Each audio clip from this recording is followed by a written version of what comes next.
pied du village provençal de Biot, Dans l'œil de Fernand Léger nous fait découvrir la seule collection au monde entièrement dédiée à l'œuvre de l'artiste.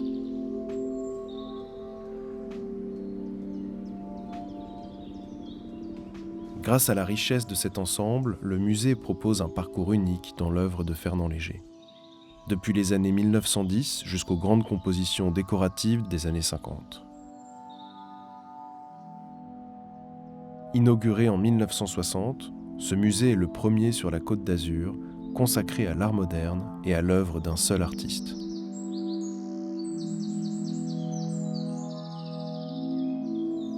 Alors le musée comprend 58 tableaux de Fernand Léger qui sont des œuvres jalons, c'est-à-dire qui marquent des périodes différentes, des styles différents. Et ce sont des œuvres qui proviennent toutes de l'atelier de l'artiste, puisque Fernand Léger avait conservé avec lui un certain nombre d'œuvres qu'il considérait comme importantes dans son travail, comme la Joconde aux clés par exemple. Outre ces 58 tableaux, nous avons aussi en dépôt actuellement le Transport des Forces, qui est une œuvre qui appartient au Centre national des arts plastiques et qui est présentée au musée pour 4 ans.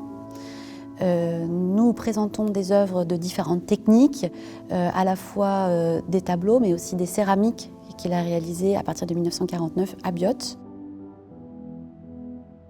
Dans nos réserves, nous possédons aussi un ensemble de dessins très importants qui, là aussi, couvrent toutes les périodes de l'artiste, mais aussi des propositions pour le théâtre, pour le cinéma, des tapisseries.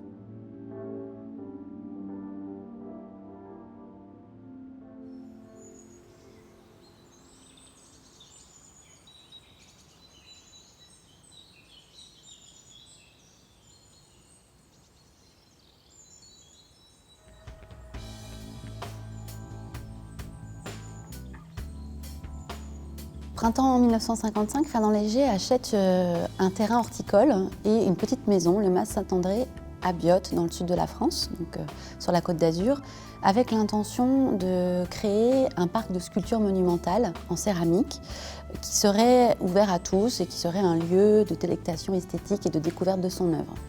Malheureusement, Fernand Léger meurt quelques mois après, en août, et donc assez rapidement après sa mort, sa veuve Nadia Léger et son ami et assistant Georges Bocquier ont l'idée de créer un musée sur ce terrain, sur ce site que Léger avait acheté peu de temps avant sa mort.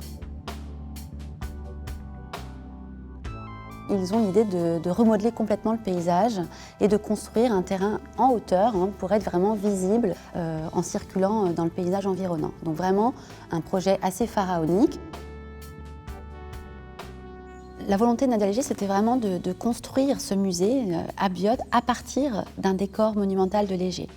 Donc elle a eu l'idée assez tôt de prendre le projet du stade Vélodrome de Hanovre, que Léger compte réaliser en 1954, juste avant sa mort, pour orner la façade monumentale.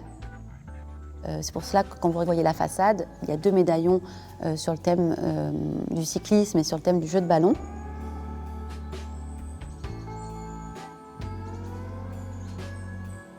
Autour de ce projet architectural qui reprend l'esthétique de Corbusier, une esthétique moderniste, du béton, mais aussi des matériaux locaux qui sont utilisés pour construire ce musée, Nadia Léger a fait appel à Henri Fiche, qui était un paysagiste ami des artistes, ami de Miro, pour imaginer le parc qui n'utilise que des essences méditerranéennes.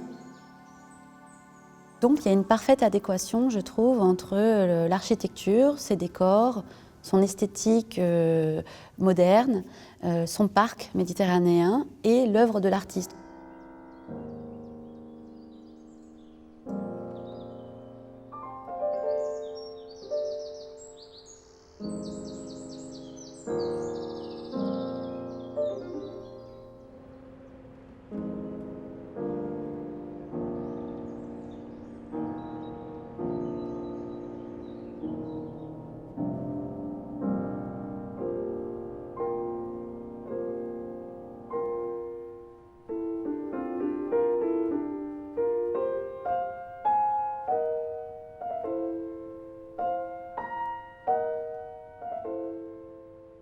Les remparts d'Ajaccio est un tableau de style néo-impressionniste que Léger a peint en 1907, qui frappe au premier abord par l'opposition très nette entre le bleu du ciel et de la mer et le paysage très minéral de la Corse.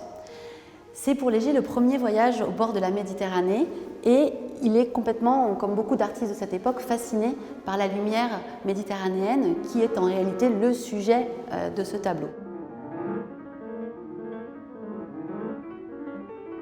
Léger est très tôt intéressé par l'impressionnisme qu'il considère comme la première école de peinture française qui révolutionne la peinture, l'académisme, par sa liberté, liberté de la couleur, liberté de la touche. Cette touche très épaisse, elle est vraiment unique dans l'œuvre de l'artiste, elle est vraiment caractéristique de ses débuts, de ses œuvres de jeunesse, puisque assez rapidement, il va privilégier une touche beaucoup plus lisse, beaucoup plus léchée et beaucoup moins spontanée. Le musée Léger conserve les quelques vestiges de cette période néo-impressionniste puisque Fernand Léger, en 1907, lorsqu'il découvre Paul Cézanne, il va complètement renier cette période et détruire quasiment toutes ses œuvres néo-impressionnistes.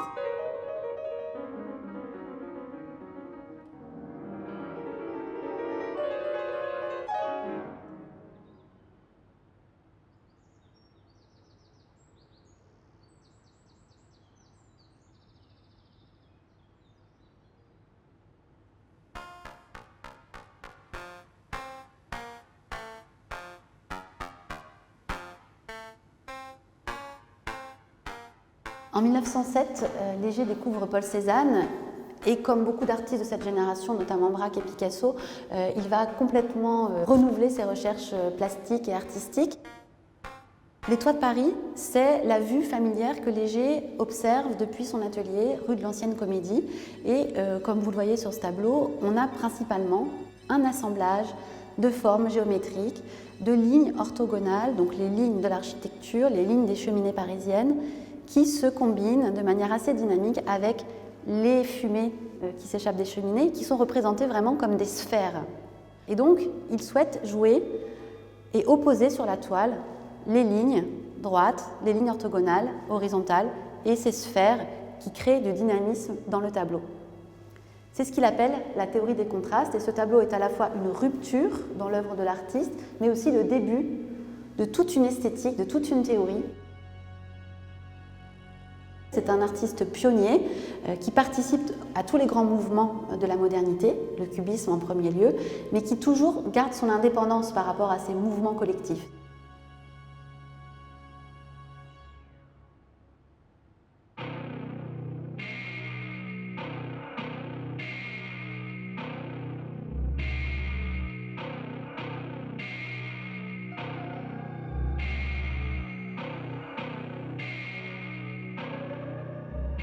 La Première Guerre mondiale constitue une véritable rupture dans la vie et dans l'œuvre de Fernand Léger puisque le cubisme s'achève avec son départ au front le 1er août 1914.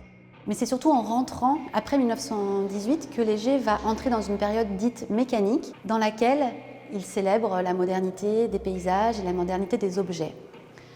Le Grand Remorqueur, à cet égard, est une œuvre emblématique des années 20 puisqu'il représente à la fois un paysage de la campagne parisienne, un paysage qui est en pleine transformation entre collines bucoliques et expansion industrielle, et un objet moderne, un objet technique, un remorqueur.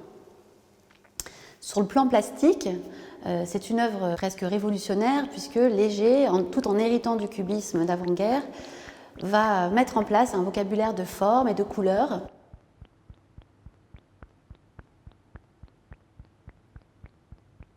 Même si le tableau fait fi de la perspective traditionnelle, Léger, par cette imbrication de formes, de plans colorés et de reliefs, va réussir à créer de la perspective, de la profondeur et du mouvement dans une œuvre qui déconstruit complètement la tradition.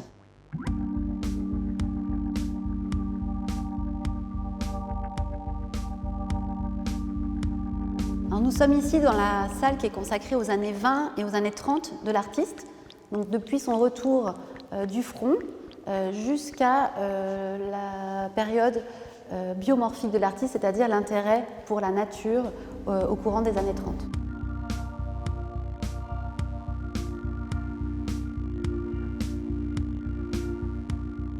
Nous sommes devant l'un des chefs-d'œuvre de Fernand Léger, probablement devant l'une des œuvres les plus connues du Musée national Fernand Léger, la Joconde aux clés. Alors, dans ce tableau, l'artiste joue avec les codes, avec la tradition et tourne en dérision une icône de l'histoire de l'art, la Joconde. Donc, il place au centre de son tableau un banal trousseau de clés. Il permet de décomposer un mouvement tournoyant autour de l'objet. Ce qui intéresse Léger ici, ce sont les contrastes entre les objets, entre un banal trousseau de clés, une forme géométrique, une boîte de sardines et une reproduction de la Joconde. Léger, à cette occasion, quand il a expliqué son tableau, a dit « Les contrastes, finalement, c'est la base de mon œuvre ».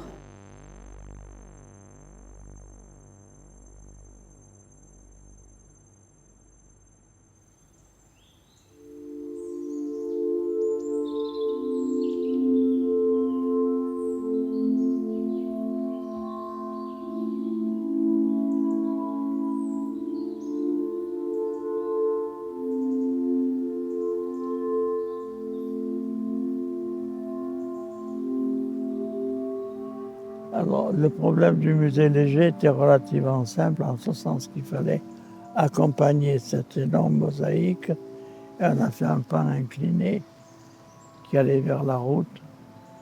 Et alors, chose intéressante, c'est qu'au tout début du musée Léger, les autocars venaient, s'arrêtaient près de l'entrée et disaient aux passagers, ce qui est le plus intéressant, c'est la mosaïque. Vous pouvez photographier, c'est pas la peine d'entrer. Alors Madame Nadia a voulu commettre des plantes, des arbres pour cacher partiellement la mosaïque.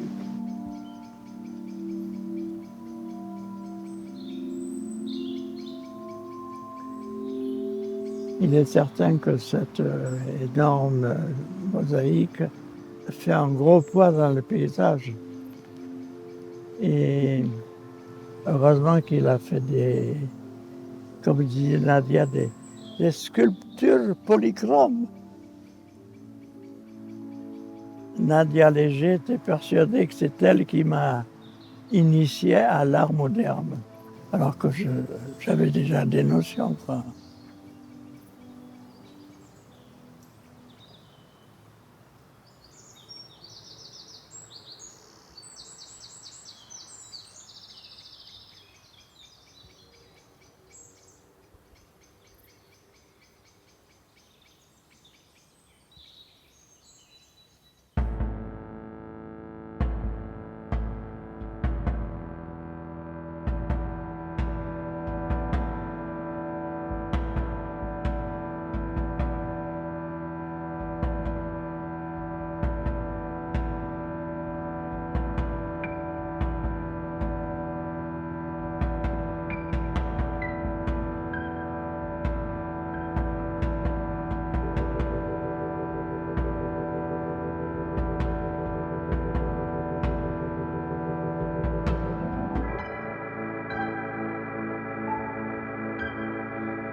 En 1937, le gouvernement du Front populaire, qui vient d'être élu, commande à Fernand Léger 6 œuvres pour l'exposition internationale des arts et techniques de Paris.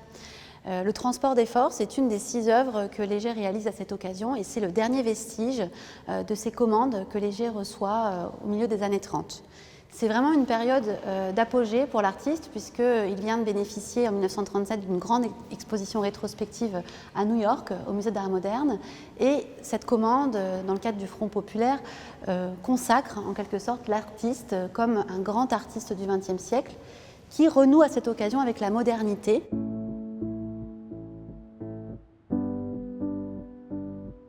Léger choisit de représenter le thème de l'électricité, qui était alors célébré par l'exposition internationale, par un sujet plutôt allégorique qui fait le lien entre abstraction et figuration.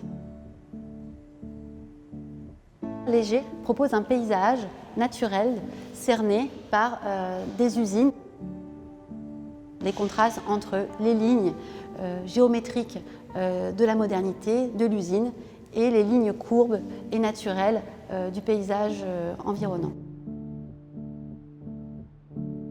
Léger pense que le Front populaire, c'est l'occasion pour les artistes de mêler la fonction sociale de l'art et de l'artiste.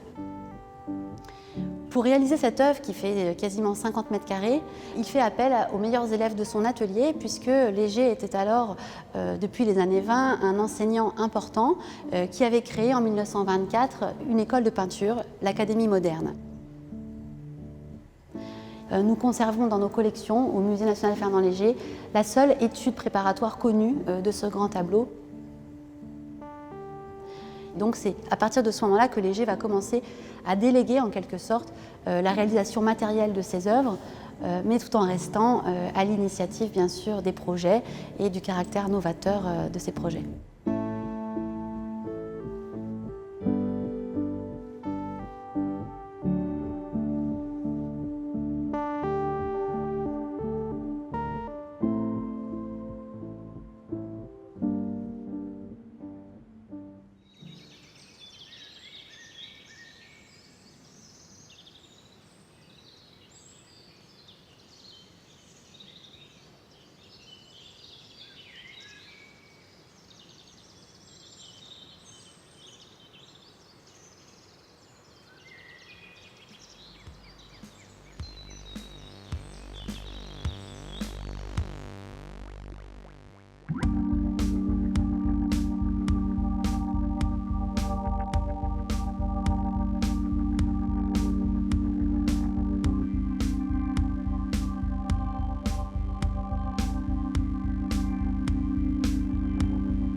Quand la Seconde Guerre mondiale arrive, comme beaucoup d'artistes français, il s'exile aux États-Unis alors qu'il est sur le point de prendre le bateau à Marseille. Il voit des marins qui nagent dans la mer et cela lui donne l'idée d'une série dédiée au thème des plongeurs.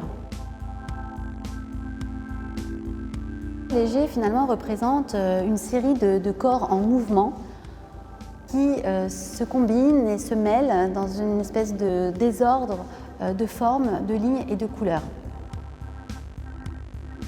Il n'y a plus de notion de perspective, plus de notion de profondeur. L'ensemble du sujet se confond avec le fond du tableau. La question de la couleur en dehors, qui revient jusqu'à la mort de l'artiste, est née au contact des lumières de la ville, puisque quand Léger arrive à New York, il est complètement fasciné par la modernité de la ville, à la fois son architecture, mais aussi les lumières électriques de Broadway que Léger observe lors de ses déambulations urbaines.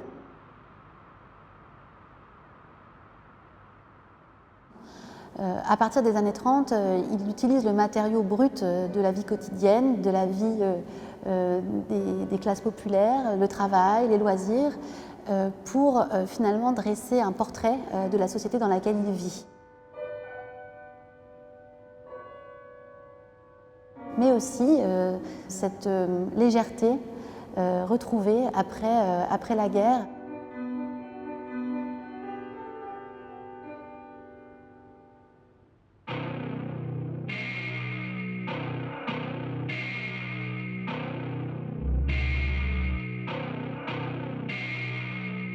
Ce tableau a été réalisé au tout début des années 1950, quand Léger, au retour des États-Unis, adhère au Parti communiste. Il a donc été perçu comme une œuvre principalement politique. Donc Léger, à partir de ce portrait des travailleurs, exprime ici sa foi dans l'avenir, sa foi dans les générations futures. Léger, bien qu'engagé auprès du Parti communiste, refuse les dogmes esthétiques. En effet, Léger aurait dû représenter les ouvriers en train de travailler de manière réaliste, mais il privilégie une approche beaucoup plus libre dans la représentation de ces personnages. Si vous retirez les personnages de cette œuvre, Léger finalement est plus proche du constructivisme russe que d'une œuvre du réalisme socialiste.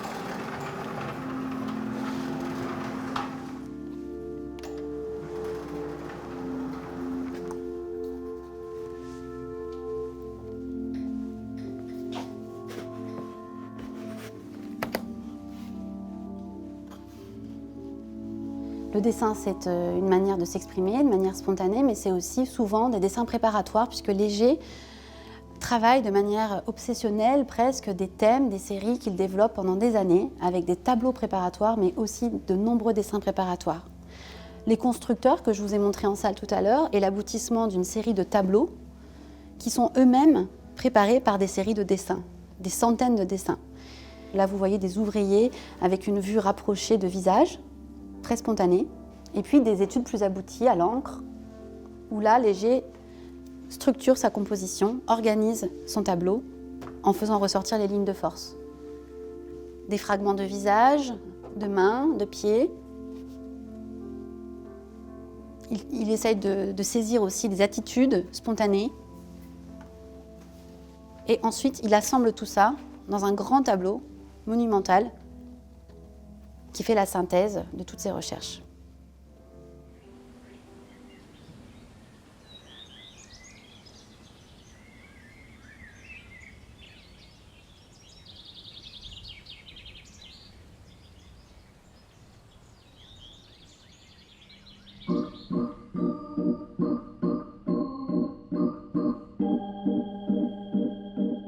Alors, comme beaucoup d'artistes de sa génération, Léger est un passionné de spectacles de cirque. Il a dit d'ailleurs à ce sujet que le cirque avait été l'événement de son enfance. Et dans les années 50, à la fin de sa vie, l'artiste revient à cette thématique. Léger est un artiste qui est fasciné par le mouvement des corps, mais paradoxalement, dans cette série de la Grande Parade, il choisit de ne pas représenter les corps en mouvement, mais au contraire, pour une photographie de groupe. Léger met en scène ici, dans ce tableau, tous les artistes du cirque, les clowns musiciens, les écuyères, mais il les représente de manière assez paradoxale, statiques, assis sur un fond rouge, qui donne à la toile finalement son unité et aussi sa puissance expressive. Ce tableau finalement incarne la croyance de Léger dans les valeurs de solidarité, d'unité, d'union au service de la création et de la créativité humaine.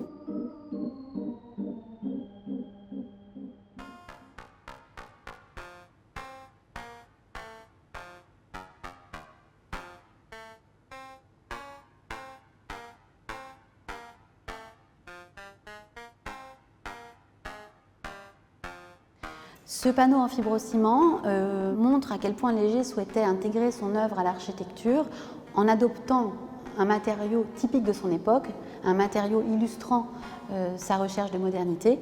Et si vous vous approchez, vous voyez en fait que le fibrociment est laissé en réserve, il est visible dans le fond de l'œuvre et il permet aussi de donner aux couleurs de Léger une matérialité particulière, une sorte de velouté.